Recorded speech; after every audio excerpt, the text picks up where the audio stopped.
Great. Well, welcome along to this episode, Ozlem. How are you today?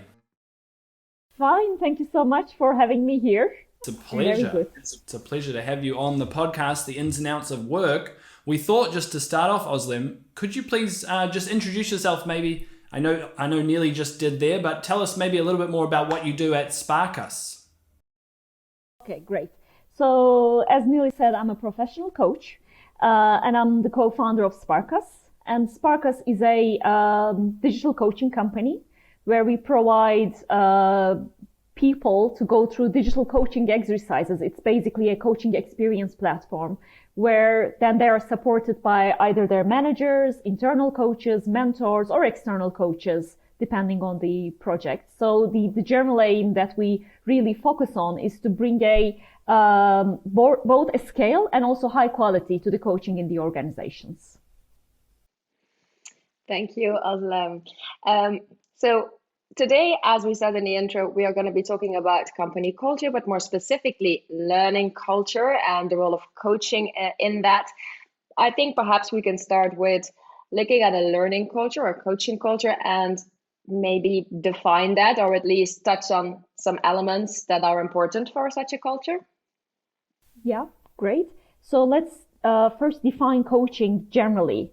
So it is considered by most people only as a tool to develop people. But when you look at the description of coaching by the ICF, by the Coach Federation, it says it is partnering with someone so that they maximize their personal and professional potential.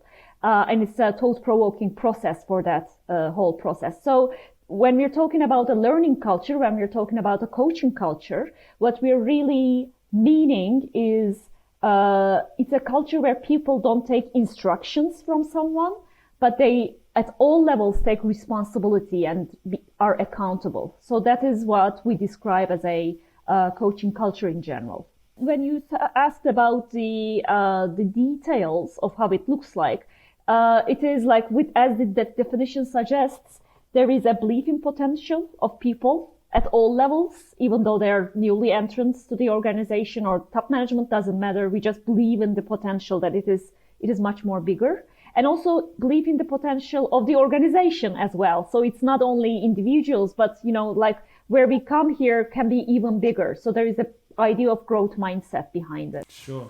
And then there is also partnering, which is like trusting each other as adults, and there is psychological safety in the organization.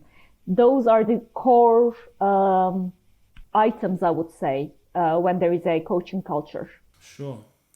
And that's interesting to hear you talk about psychological safety, because that's actually a theme that's come up a few times in this first season of our podcast, and it's interesting to hear it come up again here.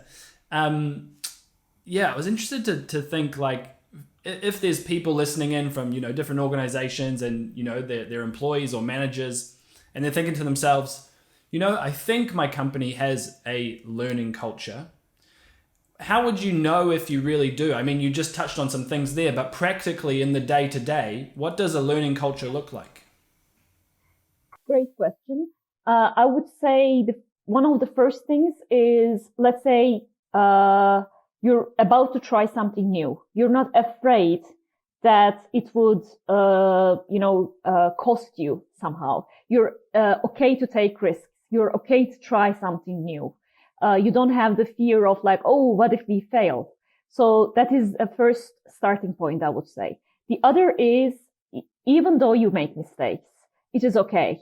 And it is the mistakes are really looked at as learning opportunities. Okay, so we learned something new. We tried, and like, what did we learn out of it, rather than somebody being punished or something.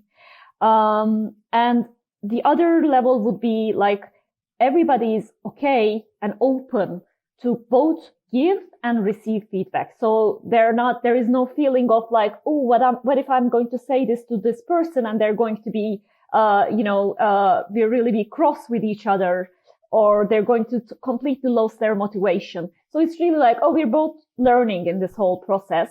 And I am able to get also feedback without the feeling of like, oh, I'm being, punished for something. So those would be the things. And then there is also it is not a micromanagement culture where there is command and control. It is rather like I'm giving autonomy to define how I'm going to do my work. So it is really like, as I said, it is in the definition, there is partnering of coaching. So rather than having a hierarchical place where the top guy knows what to do and tells others to continue with that command, it is rather like really seeing the other person as an adult and having a very open adult to adult conversation, partnering and giving the other like, this is what you're going to do, but just figure out how you're going to do it. It's like, you have the full authority and autonomy to do it. So it's like on the day to day, those would be the things we would see in the culture happening. I'd like to ask you something else about the feedback part, Ozlem, because I was listening to you and I know that is important, of course, that we are able to give and also receive feedback, but specifically that part of receiving feedback, I'm thinking here, because of course it's always really nice to get good feedback, right? It's nice that people tell you, wow, great job, well done, fantastic. But whenever someone says that perhaps you did not do such a great job, that is a lot more difficult to digest, so to speak, or maybe I'm just talking for myself, but do you perhaps have some advice of how we can become better at receiving constructive feedback, let's call it like that? Mm-hmm. Great point. One thing for sure, I always give this example in trainings, saying like, we all probably had some kind of a manager who was giving horrible feedback, but we were okay to receive it. Why? Because we trusted this person, that they are on our side, that they are basically telling this because they want us to develop. So the first point, I think, is rather than just saying this person is like giving me very, shitty feedback, like in a very bad way, but just really focusing on, like they're on my side. That's why they're giving me this feedback. So that's the main starting point. Mm-hmm. And if we start looking into it from that angle, then looking into like, okay, so take out all the nasty parts, but what is the thing that is really relevant? What might be something that is worth looking into this? So that is the second level of trying to understand what is the core, what is the essence, and like what can I learn from this? And just also being aware that like perceptions are real. It could be like either the other person's perception is my reality, and just accepting that, okay, so there is maybe a part of me that I don't really see myself. So just recognizing that I might be blind to myself on certain spots, and like this perception might be real, or looking into this other way around, saying that I'm not that person, but apparently I brought that perception on the other side. So how can I change that perception? That's also another way of looking at it, rather than just fighting with it, seeing like what might be relevant in this case. And then, it gets a little bit easier to digest it. Mm. And I guess it gets easier over time, right? The more you get used to getting feedback, and the more you can train that as a sort of feedback muscle or something. Fantastic. Ozlem, I'm slightly changing tack here, because another thing that we wanted to touch on with you is, I think you may have expected it already, is the ROI of coaching and mentoring and learning, because this is an often asked question, I know, when companies start to look into coaching, for instance. So what can you tell us about that? Great question, because especially for coaching and mentoring, there is the confidentiality element, like what you speak in the session remains in the session. So it just turns coaching and mentoring into a black box, where you basically don't know what's going on inside. So it is very difficult to measure the ROI of it. But I always say, first, just describe what is your strategic goal out of that coaching and mentoring program. Like, what do you really want to achieve out of this program? And that would then translate into what you want to measure in terms of the return on investment. For some companies, it is really a starting point of like, I want to bring this coaching to everyone. Let's say it could be like, I want to bring some form of career coaching to all my first entry client, coachees or employees, or it could be something like, I want to see some actions taken. I want to make people understand the notion of coaching. So it could be very different from one company to the other, or one program to the other even. So first defining what is that strategic goal, and then like, how can I measure it? As I said, I have a digital platform. So like, it is very easy to turn that, black box into some data sets in our case without breaching confidentiality. It is very much possible to see not the details of the actions, but, how many actions are taken. Who is really engaged with the coaching process? Like, who are going through their coaching exercises? Who are, if you're expecting managers to coach their people, how many sessions are really happening? And how many actions are taken out of those meetings? So it's not just a nice friendly chat that they're having, but really some actions are taken. So we can just then translate that all into numerical data and just see what is really happening. Some new piece that we're using more and more is also asking people like pre-test, post-test type of way, saying like, where are you in terms of this development goal right now? And at the end of the coaching process, where do you rate yourself right now? So it's also receiving those kind of feedbacks, and building them into the ROI. But as I always say, like, it really depends on what the company really wants to achieve, out of the whole coaching program. Then it's easy to make the calculation. Mm-hmm. And yeah, that's an interesting point that you bring up there, Ozlem, about it being it can be a bit of a black box, because these are subjects that, that not everyone should be knowing about, and can be personal kind of subjects. So you need to think about how you're measuring success and what that looks like for your organization. Yeah, exactly. In one of our clients, for instance, the main ROI was like, they had a very small internal coach pool, and they wanted to bring the coaching experience to as much as people possible. So for them, the ROI was like, how many hours of coaching we can deliver to how many people. So that's another story, versus if you want to develop, let's say, your leaders, that's another story. So it really comes down to, what do you really want to achieve out of this whole program? Yeah. And it's interesting just to pause on that and reflect on the different interviews we've been doing.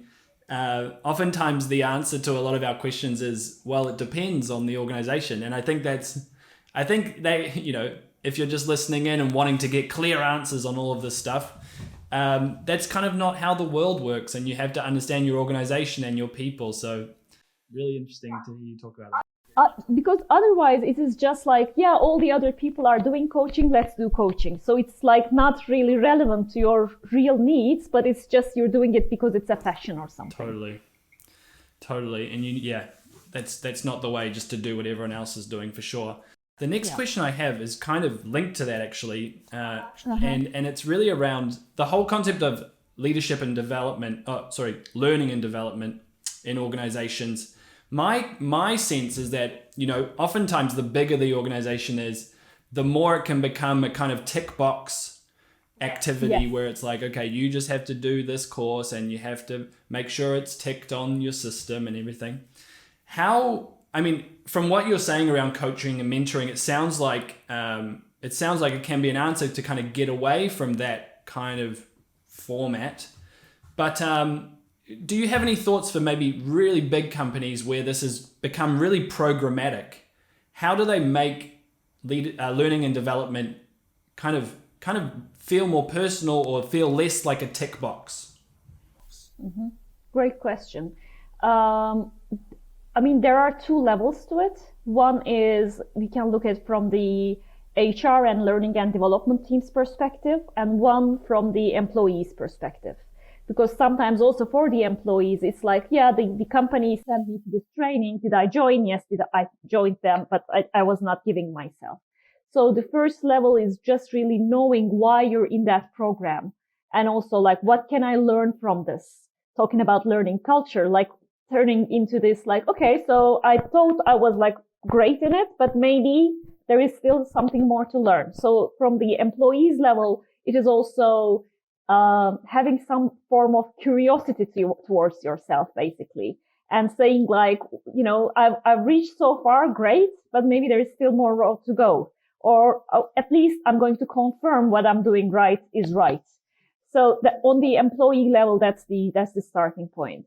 And on the organizations level, I would again say, just make sure that you have a strategic goal behind it. It's not just because everybody else is doing, we're going to do it, but like, what do you really want to develop in your organization? We have recently done a cheat sheet for L&D people that starts with that question in the middle, asking like, what do you want to develop? Do you want to develop just one individual? That's another route. Do you want to develop, let's say, your whole talents? That's another route. Do you want to develop total culture of the organization? That's another route. So it just involves many different activities then. And also turning into when you look into the strategic goals, it takes you out of that notion of fixing things. Like this person is broken, this person cannot do it, so I'm just going to send a coach to them, and the coach is going to have a magic wand and they're going to fix it. But rather than looking at it like, what do we really want to develop here? If we turn it with that organizational development perspective, then actually what we can do is much more relevant to the people who are attending these programs and also relevant to the organization. And the other important thing to note maybe is, for those who are in the development field, they would know that development is generally considered with a 70-20-10 approach. 70% is learning by doing, 20% is social learning with, coaches, mentors, etc., and 10% is training. But what we've seen so far, all the investment has been made only to that 10%, to the trainings. And all the 7-20 were a little bit overlooked.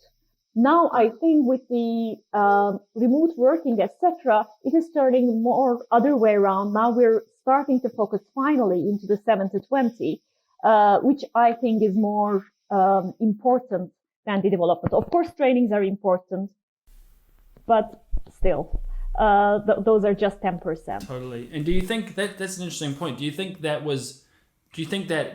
small part was the focus because it's easier for organizations to put in place straight away? Probably. It was also like more straightforward in terms of like, you arrange a class, you see, who the good trainers are, and, it is easy to turn it into an e-learning. So like some parts of it was much more on the focus. And also I think the more we learned that just going into a training doesn't, is not a magical wand, the more we looked into the other parts of the development process. And also it is, I think, not from the HR's perspective, but from the business people's perspective, it was also easier to blame the L&D team, saying like, oh, you can just give us a new training and that would be it, rather than taking responsibility for the development of the employees by the management, by the employees themselves. So there is a saying like HR is too important not to be left to HR. So I think it is that like we need to at all levels need to be responsible for that development efforts. Yeah, I think so too, Ozlem. I didn't know, however, that of course we've talked before, so I know that it was a 70-20 and 10. But when you think of it, still, it's kind of unbelievable that all the focus has been on that 10%, while it's been proven that the 70% is and the 20 is what basically makes a bigger difference. I wanted to touch on something else as well, Ozlem, and that is, I know that here again, we cannot generalize because every organization is different. So every organization's needs will be very different as well. But if we zoom in on skills, because you work with a lot of companies, a lot of different types of organizations, are there then still certain skills that keep coming up over and over again? Is there some kind of red thread that you see of skills that are important? Yep. Yeah. And I think it is the core skill, I would say, is, I don't know if it's a skill or if it's a mindset, but being curious. The curiosity, I think, is what we need more and more these days. I mean, thinking about that, we're all going through an unprecedented time. Knowing doesn't work anymore. So we need to be curious in terms of, listening to others, curious in terms of like what else is possible, having that, potential mindset into the work, curious about what can I learn more, in that sense also important. And then that brings us into, having more open communication, more transparent communication within the organization. And also being more agile, like what is possible, like, okay, so this failed, so what can we turn this into something else? So there all comes, I think, down to that level of curiosity. And of course but also I think that is also triggered by curiosity, like being tech savvy is like, oh, what new technology is out there? Really being curious about that, learning about that, trying to teach myself about these new skills. So I think those would be the main things that I would say is the red thread. The rest, the technical skills about your work, if you have that curiosity, you would learn it anyway. Or you would be also willing to embrace a new technical skill just because it is, some new thing is happening on the field. So I would say that would be the red threads of it all. Yeah. And I find that my experience has been like the longer I've been working, the tendency is to become less curious because you feel like you know what you're doing day to day and all that. But I love what you said because especially given what we're living through right now, it's so important that we stay curious because as you said, knowing is not enough anymore because we're facing things that we weren't facing before. One sort of follow-up question to that would be around leaders in organizations. What skills do leaders need today to kind of create these learning cultures? Well, again, stems from that, curiosity, I would say. But the first thing is really turning our head around from knowing to unknowing in the sense of like, rather than giving people, command and like saying like, do this and that, really moving into that place of more like a facilitator, facilitating the team's dynamics, asking questions, taking their input contribution to the piece.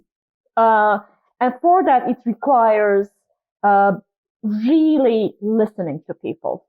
So, because sometimes when I'm giving coaching trainings to managers, one of the things is like, do we have a fixed question set that I can use? And then it is really plastic then.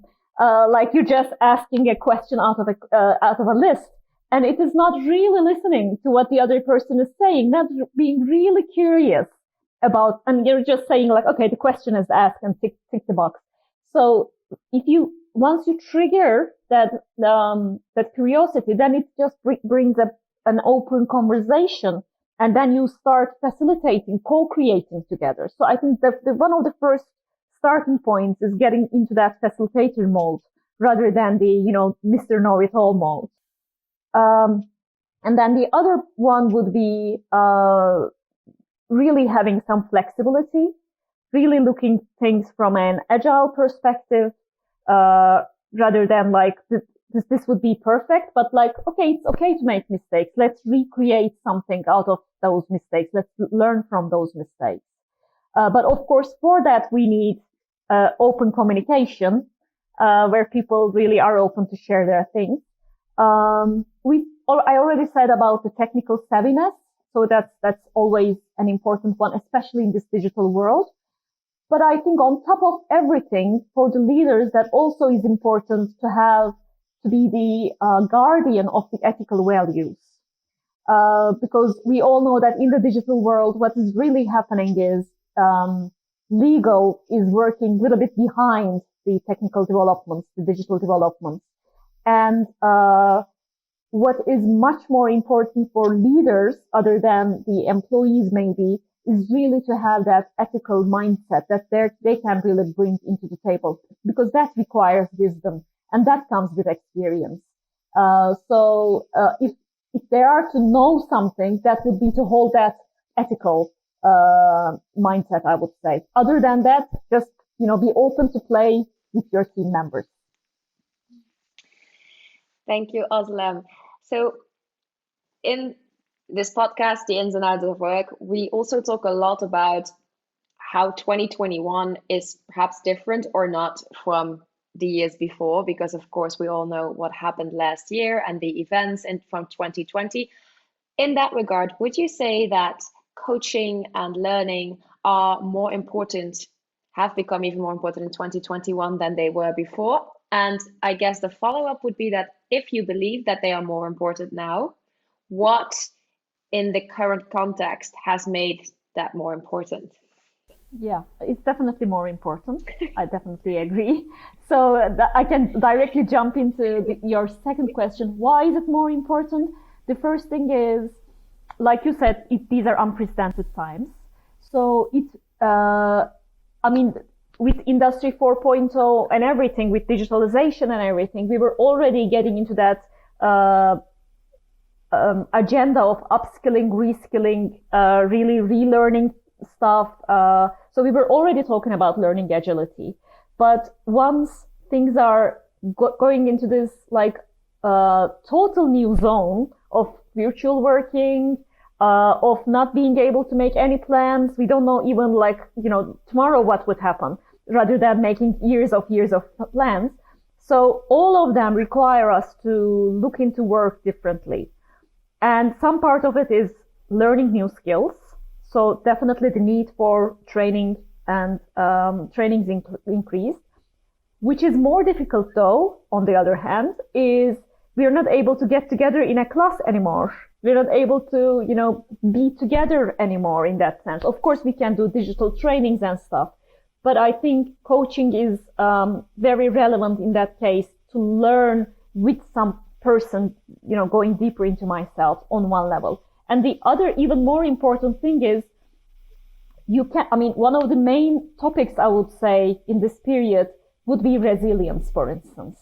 Those kind of human skills, rather than, just communication or just technical skills, those kind of being resilient with myself, being able to stand the unknown, those kind of topics, it's impossible to teach in a training. So it's not an information you download. It's really, you need to do some soul searching for those kind of topics. And only with coaching you can do that, to look inside yourself, etc. It's not like I read a book and I just become more resilient. It doesn't happen like that. You need to go through your experiences, speak about them, face your challenges, etc. So I believe 2021 and onwards, we would be much more speaking about coaching.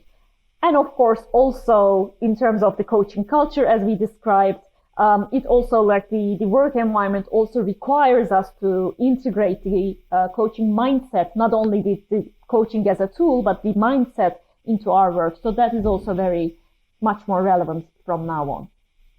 I think that's something we're hearing a lot, is that, this human side of work is coming to the surface more and more through what we're facing. And I don't know whether we kind of just forgot about that before, that actually we're all human beings and we kind of we can't just switch ourselves off and work and then switch it back on afterwards. But it's a great point what you're making there, is that, through coaching and things, this is not the kind of thing that you just get the information and then you're good. A follow-up question to that would be around, Ozlem, around company culture as a whole. So today we're really talking about learning culture, but I guess we see that as a bit of a subset of the company's culture as a whole. But what can a learning culture bring to the culture of a company as a whole? If we're talking from the perspective, a very business perspective, I would say the core thing would be there will be more innovation, for instance. People would be much more open to try something new. And because otherwise it's like everybody's looking for success stories, and for success stories you basically go into what worked well before. So it's much more traditional. What really makes especially startups, scale-ups, and those young companies much more successful is their openness to be embracing mistakes as well, embracing failure as well, and that then translates into much faster innovation. So it used to be for a while, this is this nice innovation project going on in the organization. Somebody just volunteers there, but still they have their own work. But just seeing that it's not separate from each other, but like it is a part of our daily work. It could be like bigger innovations, but it could also be incremental innovations as well. That comes together with a coaching kind of mindset and being able to learn something new. So that's the much obvious result of the coaching culture. The other is obviously people being more engaged, coming to the work with some enthusiasm to contribute something, to learn from each other, enjoy being around each other. So then that would increase their engagement to the organization. Again, talking to business people, what does engagement mean for the organization? You lose less people. And that's on one level. But it is more than that. Really engaged people, if you don't allow them to put their passion into the work, they would leave your company. So what we really mean by engagement is we just give people the opportunity to put their passion into work and to carry the organization forward. We're not talking about engagement in the sense of, they're very loyal, they're not leaving the company, but they're maybe just sitting behind their computer and doing nothing. So we're not talking about that kind of an engagement. We're talking about that passion. And that would come out of that kind of a company culture. Otherwise, we basically join companies for that. So I would say that is that overall feeling that you have within the organization. The two main things I would look into would be innovation and engagement, basically. Mm-hmm. That's great stuff. Actually, what I'm hearing is that sense of actually wanting to be involved, like almost putting your heart into your work a little bit more than just being there and doing the work. And we all know that, research shows again and again that if you're challenged in some topic that really feels valuable to us, meaningful to us, then we have the feeling most close to happiness, as the flow theory suggests. It is like we just don't know how the time passed, like we're so much in the mood. And we all want that in our life. It's almost like, being in love with your work. So like we all want that. We do, definitely. And kind of like to bring this kind of more full circle, do you have any examples of companies you've worked with that have developed a great learning culture and what that's kind of looked like for them practically? Yeah, we, of course, definitely. We're working with some of them. For instance, in Novartis, we are supporting them for their mentoring programs for many years now. The whole idea is having an unboss culture, like there is no bossy up there, but you're learning all together. So that is one thing. All these things we've been talking about are very much embedded into the practices of the organization. We recently, especially in the COVID period, ran a project with AXA, for instance, and we provided our digital coaching platform to employees and to managers to get a sense of coaching rather than just giving them a training, but really practicing it. And when we're doing the debriefs, I had to at one point ask one of the participants saying, like, are you saying this to make me happy? Or is it like, do you really feel this? Is it, yeah, we basically feel it.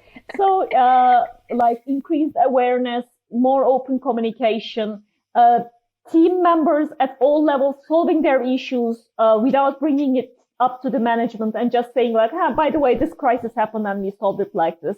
So it is like all those things are started to move happening, and it's really depends on the top management to say like, okay, so we want this culture. How can we create that culture? So it's a good starting point. With a new company, I mean, not new, of course, but a young company, let's say, with WeTransfer, we've been working on this topic. And it is beautiful because, as Joe was saying about, like, we forget about the human side, I was also thinking about their project. We basically worked on work-life balance there.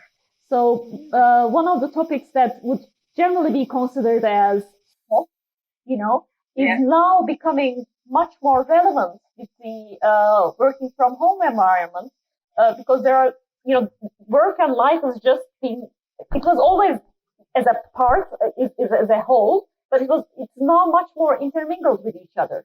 So those kind of topics, when the organization really focuses on those kind of topics, then the whole atmosphere within the organization changes. So these are very small interventions the organization can make, but it has a huge impact to the culture. As you were talking, Ozlem, I'm actually thinking, especially as we hear now more and more about mental health and an increasing attention from so many organizations for their people's mental health, I can see an important role for coaching there as well. I'm not sure if you have any thoughts about that. Yeah, I definitely agree. As I said, like it is a very important topic with all these transitions happening all at the same time. It was, as I said, already started before the COVID, but with the COVID it accelerated. Working from home accelerated it, and we're now functioning as, if we look at it from the very old traditional Maslow's hierarchy of needs, we are functioning at all levels at the same time. We are on one level functioning on the survival level, trying not to get sick. And at the same time, we're trying to achieve something in our organization. We're working a function on the top. So all of those create lots of tension within us. And I just assume it is not something like, when we're talking about mental health, it doesn't necessarily have to be like you're going through a psychological crisis, but getting to learn how to adapt to those changes is a psychological topic. And coaching can support us because it's really a very personal approach, really looking into your own issues. And some part of it could be like having some conversations with a coach, or it could also be just expressing your thoughts somewhere. That's what we've been experiencing with the digital platform. The neuroscience has put it forward that if we express something, either in written or in verbal, the part of our brain that works is different, rather than the thoughts that we carry. So that means even though I express something to someone or to a platform, doesn't matter, it basically helps me look at my issues from another perspective. Then it brings me another level of potential. Oh, I can handle this differently. It just gives me more power to handle it differently. So it's very, very much related, I would say. So Ozlem, we are slowly but surely getting to the end of our conversation. We have just a couple more questions for you. One, perhaps very briefly, what would you say to organizations who really want to start making steps on the road to developing a learning culture? What are a couple of key steps that they should take in any case? Great point. The first starting point would be, don't put it all on the shoulders of the leaders, of the mid-management. Generally, it is like, yeah, if our managers would develop, then everything would be great. So I would say, first make everyone, if we're talking about coaching, for instance, what generally happens is, we send our managers to this coaching training. They're going to learn coaching perfectly in 2 days, and they're going to start coaching their people. That doesn't happen like that. First, they need to learn about coaching themselves, to experience it. How does it feel like to be on the other side of the coaching process? So that's the level number one. Support them with that as well. Plus, the people they're going to coach don't know about coaching. So bring coaching to them as well. I mean, we're using technology for that, but there are many different ways you can do it. But just make sure that everyone in the organization gets a taste of being coached. So that opens the mindset to a more like, oh, something more is possible. Something, these rather than these typical methods and, models, something that I can fit to my own system. Just make people experience that at all levels, not on the mid-management level, or not on like this top person, the CEO is going to figure it out and just everybody is going to be different. Just give that responsibility to everyone in the organization, but also give them the opportunity, of course, to really taste it. That would be my very first starting point for any organization, really.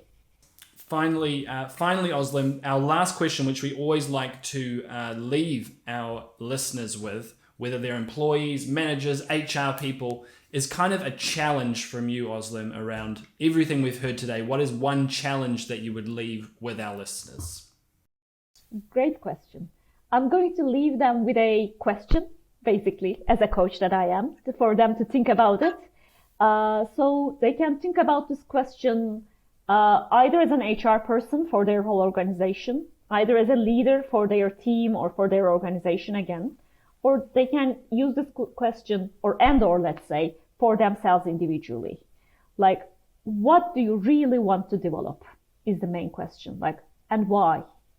So if you can just really have this sense of like, I really want to develop this piece of thing for myself, for my organization, for my team, and I want to develop this because if I have that definition, then, all the rest would come, like, how would I do that? What are my obstacles? How can I overcome those? But just first have this general notion of where are we leading? And like, then what do we really want to develop, or what do I really want to develop? So that would be the main challenge, the thought-provoking question I would leave them. Yes. So really getting a sense of where you want to take the organization before you just dive into doing stuff around coaching. That's such a good challenge to leave our listeners with. Neely, I've loved this conversation. Have you loved this conversation?